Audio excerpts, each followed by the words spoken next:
Hello there, my name is Ted Mokentine. I would just like to share this short video with you on how getting into and starting the game of chess. For those of you who don't know, chess is a very interesting sport in which both sides are trying to capture each other's king. And I would just like to get you familiar with the pieces in chess so that you can enjoy the game too. In this position, we have two different types of pieces on the board. We're going to go through one of them today. We're going to go through the king. And as you can see, the king is on this square and this square. As you can see, there's one for each color.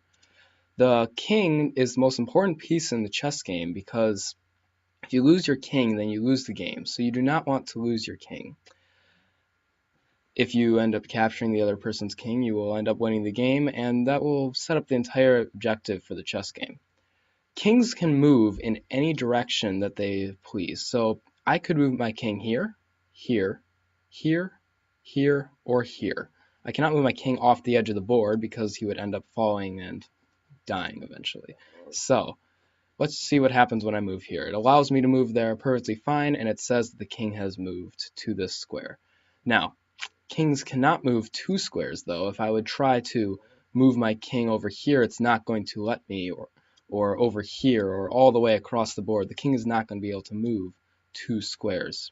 But the king can move one square successfully. Now, for those of you who have played checkers before, many people think, well, I can just jump over my own pieces or jump over a piece. That's not how the chess ends up working. For chess, the whole goal is to end up not jumping over the pieces, but taking the place of pieces. So here, this king can move here. This king can move here. Or instead, the king could end up moving to a different square.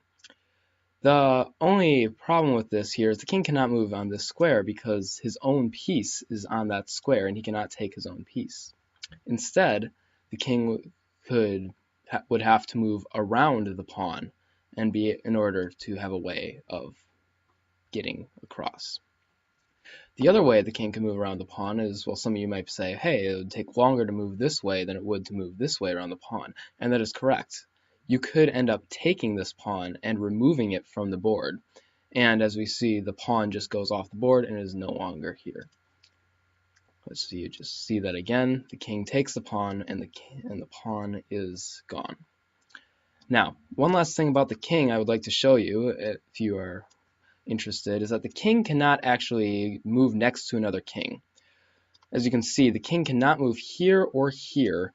If I try to move him, it's not going to let me move him there, because if the king was here, on white's immediate next move, let's just say that the king was on this square right here.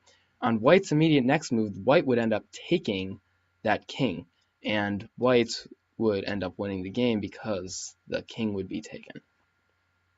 Hope you've enjoyed this short video of the king, and look for more videos from this website. Thanks.